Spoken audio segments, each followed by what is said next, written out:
I'm sure it's no surprise, but my back has been absolutely killing me as of late. Not to mention that this has literally been the busiest 2-week stretch of my entire life, but at least you're getting jump cuts back. Welcome, ladies and gentlemen, to the BFR Reviews, the 2021 season in a nutshell, with jump cuts. Did I mention jump cuts are back? Now, are they here to stay? I don't know. I guess that's God's will. God, I'm already out of breath. How did I do this for 50 games? Real quick, before we get into the video, I just want to express how thankful I am that you guys have stuck with this channel. I mean, I've actually been gaining subscribers since I've been doing the half-assed one-take videos, you know, so I'm glad that you guys are sticking with me. I'm glad that you guys believe in me, and I'm glad that, hey, even when, you know, I'm not feeling my 100% self, people still want to watch the videos, and that's, you know, just a wonderful feeling, and, you know, just thank you guys so much. But as I mentioned, not just busy in life, but I've been busy, you know, with, you know, collaborations with other YouTubers. We got big things coming up for the Blue Notes podcast. We're actually going to be rebranding. More details coming soon. But I think what's most important to mention is the Blues are in the playoffs! Yeah! I cannot believe it! Literally cannot believe it. After what we've been through this season, especially when we were 2/3 in and still sucked, we were out of a playoff spot.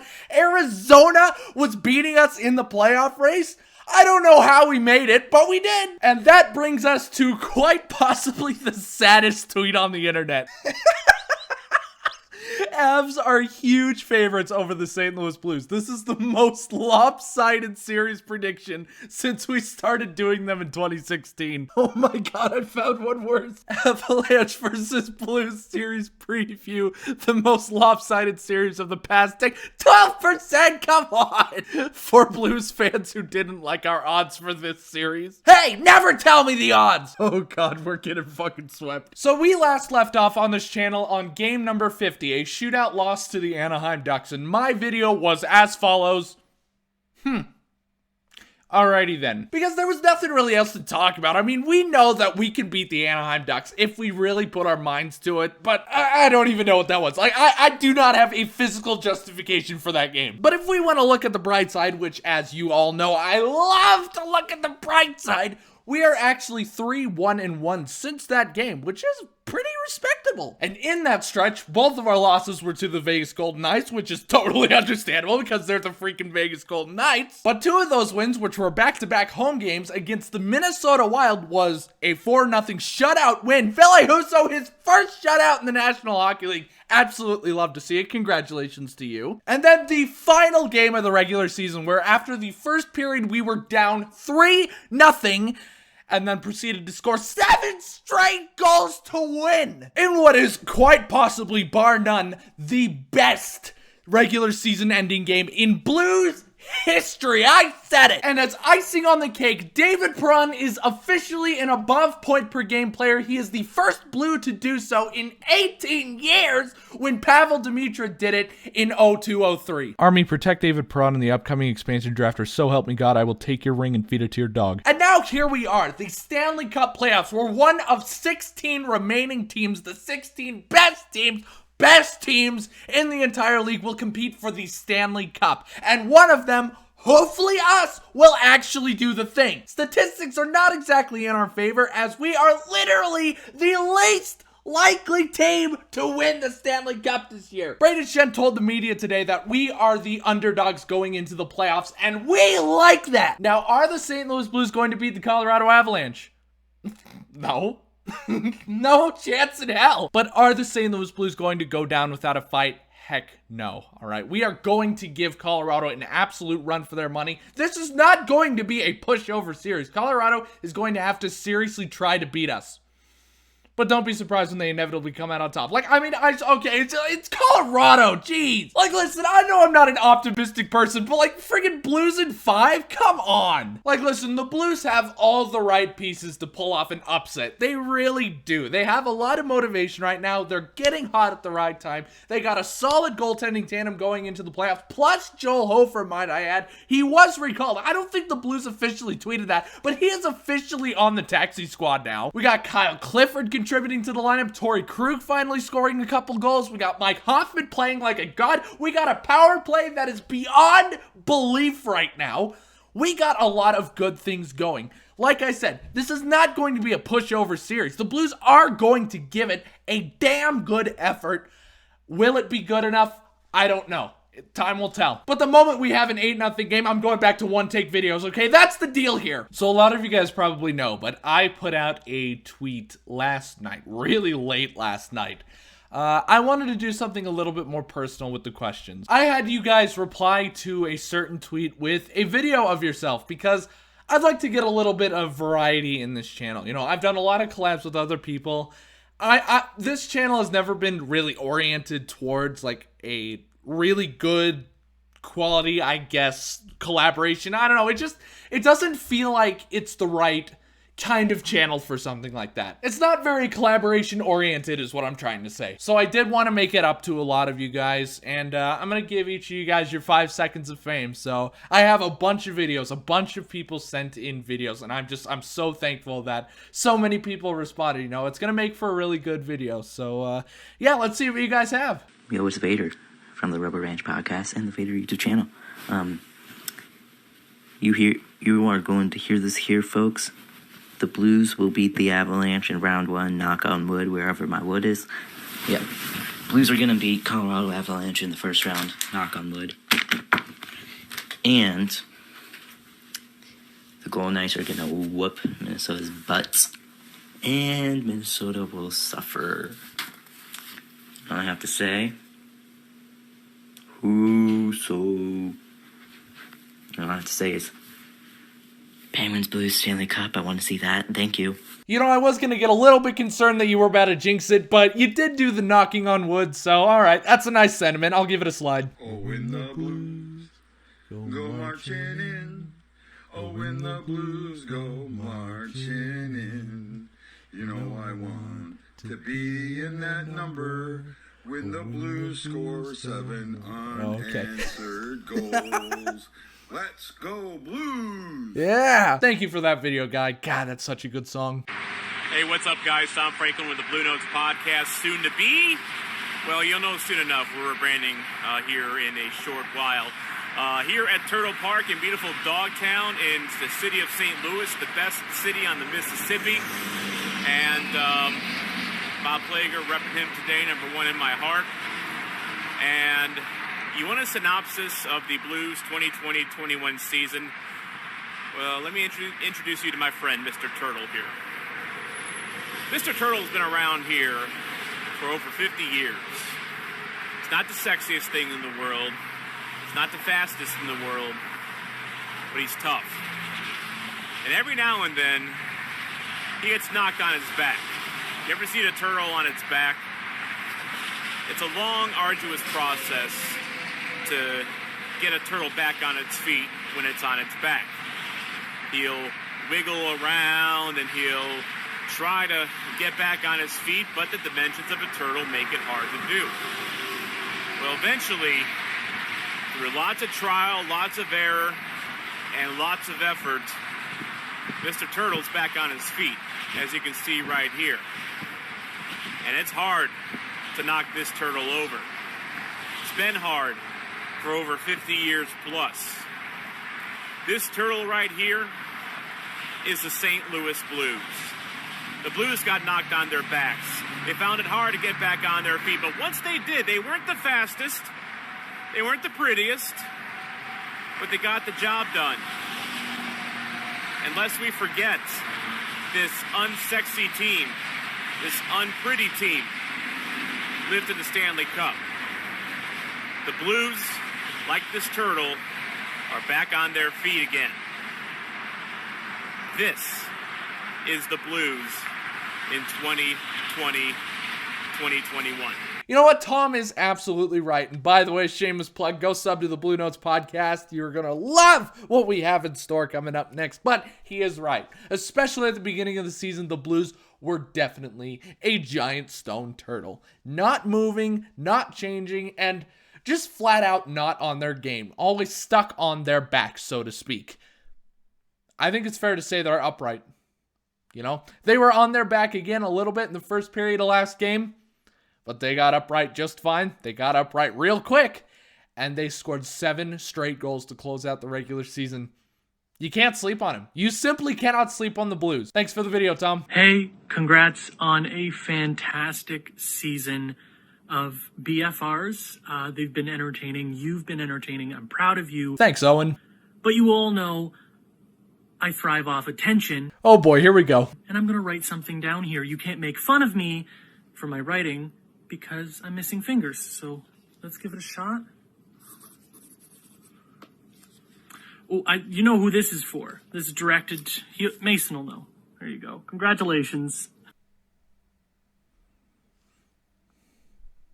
Probably should have expected that, to be honest. Hello, Mason. Hello, Mason. My name is Mason. Me too. I don't usually really do this, but I was just wondering what you think of the playoff matchup. It's going to be exciting, for sure. It's going to be a great series. I think it's going to be an entertaining series. It's going to be a hard-hitting series. I have a feeling the Blues are going to come out in the physical department.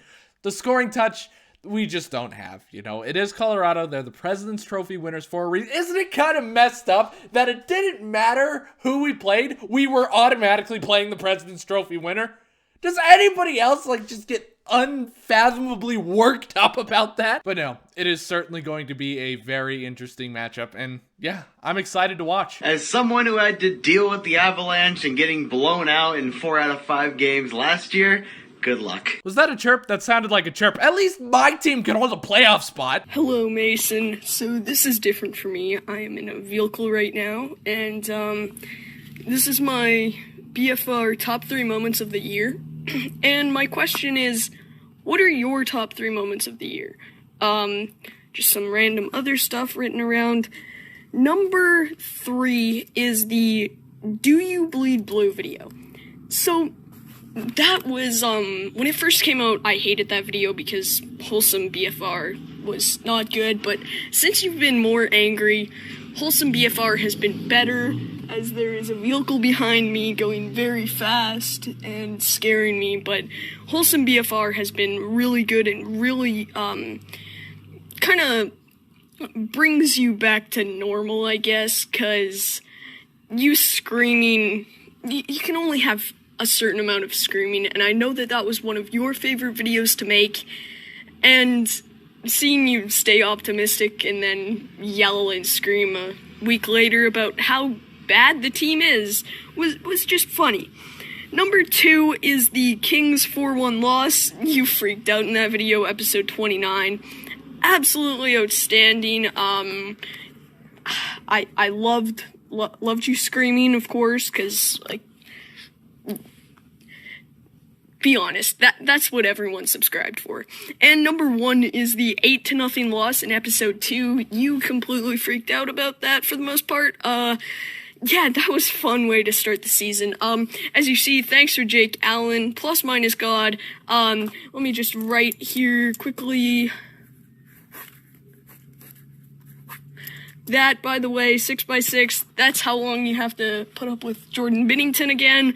Also, I know that you are a Ville Husso stan, so go Ville Husso, and thank you for an epic season of Blue Notes videos. Bye. Top 3 moments of the year. God, that's a really good question. Okay, number 3 has got to be Justin Falk's ridiculous goal against the Arizona Coyotes, and I believe the 10th game of the season. Sucks I didn't get to see that live. Damn. Number 2 has got to be the absolute acid trip that was the 7-6 win over the San Jose Sharks earlier in the season. I don't even remember what game it was, but the video's on the channel, and you can see I'm just completely bewildered. I'm on the come down from an acid trip in that video. And number 1 has got to be game 47, where Ryan O'Reilly scored the overtime winner and did the rar pog face. Y'all know what I'm talking about. But it wasn't just that game. It was, that was the game that the Blues followed me on Twitter, first off, which is just so cool. You know, I still cannot believe that. But I also got, during that game, a very interesting offer, and I haven't come public about it, and I don't think I will until everything's set in stone.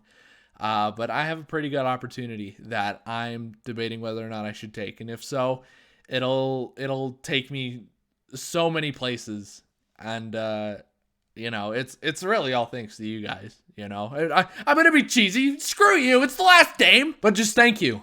Thank you, God. Just thank you. You know, I never really thought that I would be doing these for an audience. You know, I assumed going in that, I was going to get 25 subscribers and, 10 views a video and just do this because I want to do it and because it's fun to do it. I'd still be doing it even if, my numbers were lower than they are. I feel like I don't deserve like 90% of the views and subs that I have right now. It's just blowing my mind right now. And 267 is not a big number. I know it's not a big number. And everyone's like, oh, you're making such a big deal out of nothing. Now, I don't want to make a big deal out of it, but it's just like, it's 267 more people than I thought would want to subscribe, if I'm perfectly honest, and the fact that, through this, I've met so many cool people. I've met Guy, I've met Tom and Wags, and now I have a podcast that I'm looking forward to doing every single week. And, interviewing prospects now, and just so early in my YouTube career, I'm not going to say like this is going to be my job in the future, because I know it's not, but to have accomplished as much as I have in this time is just something so cool to me. And I'm never going to take it for granted. It's so cool. And the other thing that's really solidified for me is, even though I had to take this break, this 2-week break of doing half-assed videos or even no videos at all, and the fact that people are still subscribing, like there's no logic behind that. At the end of the day, it shows me that I'm making an impact. Not a massive impact. I'm not donating millions to charity. I'm not going to World Juniors covering games. I'm not on TV. I'm not making an impact like that. But I am making an impact on a small community. And, I want to keep that community as tight-knit as I can. I want to be as personable as I can. And I feel like if this channel were to ever get big, I might lose that. So that's kind of part of the reason why, like, not only do I feel like I don't deserve, the amount of attention I'm getting, but I don't want it to get any bigger. I like what I have right now. Obviously, if this channel were to blow up, I'm not going to start crying and go, oh, woe is me. Oh, I got all these fans now. I'm not going to do that. But, there is a little bit of me that's worried that if something like that were to happen, I might lose that personal connection, and I never want to lose that. That's one thing that I definitely don't envy about other, people on this platform. I feel like a lot of people just kind of lose their grip on their audience, just do it for the money, do it for, the ad rev, do it for the attention, and I just hope that never happens with me, so... yeah, that's about all I had to say. I don't know why. I don't even know why I went on that tangent. That has nothing to do with Blues hockey. Just thank you to every single person who sent me a video. Just thank you so much. It really means a lot. Oh crap, I got one more. Russell, I'm sorry! Hey, I'm Russ, and I'm a big fan and good friend of Mason with his Blues Fan Reacts channel and the 2021 Blues season. That was interesting. Interesting. Yeah, that's a good way to describe it. And I don't think I've really done like an official recap of the season, so I guess this is a good time to do it right now. But like how the season started, where we couldn't win the second game, we would win one and then we'd lose and then we'd win and then we'd lose and then we'd win and then we'd lose. And we're just like, okay, maybe we should break the spell. And then we started losing the first games too, and we're like, okay, well, come on. And there was a stretch from the beginning to like 2/3 in where the Blues just couldn't do anything. They had a small stretch where their power play was unbelievable, but most of the time it was just practically non-existent. The refs sucked, nothing was going the Blues' way. And at the end of the season here, credit to the Blues and credit to the referees. Maybe that plays a small part in it, but the refs have put their whistles away. They've let the teams play, which is great. Am I proud of what the Blues have accomplished this season? Not particularly. No, I'm not after okay, the last third of the season was great, but the first 2/3, that's just pathetic. Like, come on, you made me literally want to break my TV on multiple occasions. I haven't felt that since the beginning of 2019. And one other thing that is just sort of sticking out right now when I think of, highlights from this season, and I don't know if it's just because, it's so recent or because it was so emotional, but David Backes retiring on Enterprise Center ice, and getting the first star. Like, for some reason, that is just really sticking out in my mind. And I think it's probably because, okay, a lot of people who know me know that I flat out don't cry. I don't cry at movies. I don't cry when I don't do that. Okay, that's not my thing. But I have only cried 4 times for Blues-related things that happened. The first one was Pat Maroon's Game 7 overtime winner. That was obviously number 1. Number 2 was obviously the Blues winning the Stanley Cup. Like, I cried a bunch of times during that. I cried during the parade. I cried during, the coverage. I cried during, when they actually won it and when everybody was lifting up. I was like, that's all being lumped into one, okay? I'm sorry. It just is, all right? Because then it would be 100 cries long. So that's number 2. Number 3 was definitely Bob Plager's passing when I heard the news. It's just really sad. Hopefully the Blues can go on a run for him this year. That would be something really special, and I think a lot of Blues fans cried when they heard that news.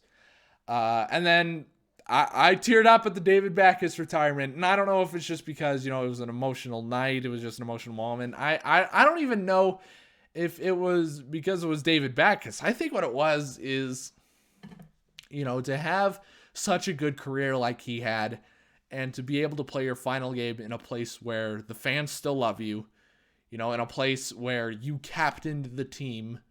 I think a lot of it is that he was the captain that I watched when I was first getting into Blues hockey. He was the captain. He was the head honcho. He was the guy who was going to take us on a run in 2016 and just barely fell short, but was the closest they had gotten since 2001. I don't know why that moment, his retirement's just jumping out at me. I'm kind of getting a little teary-eyed just thinking about it. But, that's definitely a highlight for sure, is David Backes' retirement. I'm so glad that he got to do it on Enterprise Center Ice, a place where the fans still love him, a place where he loves the city. It's just, I don't know, there's something very special about that. There's something really special. All right, we're this far into the video. I reckon I should probably give, a prediction or something. I'm going to go Avs in 6. I'm sorry, like I said, the Blues are going to, I think the Blues can pull off 2 wins, maybe 3, but I think that's pushing it. Colorado is just that much better. Yeah, Avs in 6. I think a lot of people are having the Avs in 6. So, but if the Blues do somehow win the series, I'd be surprised, but not that surprised, because we know what the Blues can do. If they play a solid 60 minutes, they definitely have a legitimate shot. I guess time will tell. The playoffs are a weird thing. Weird things happen. And worthy of mention that the Colorado Avalanche do have the President's Trophy curse against them right now, so at least the Blues have got something going their way, I guess. But either way, that is going to be it for this one. Thank you very much for watching, everybody. Thank you for all your support this season. It's been good. By the way, yes, I'm doing Blue Notes videos after every game in the playoffs. Of course, I'm finishing this season. I said that I would, and I will. Yeah, but thank you for an awesome regular season, I know I didn't deliver at times. I know I wasn't, giving it 110% for every video, but, I'm glad that you guys stuck with me anyway. So, yeah, I'll see you guys in the next one. Let's go Blues! It's playoff time, baby! Woo!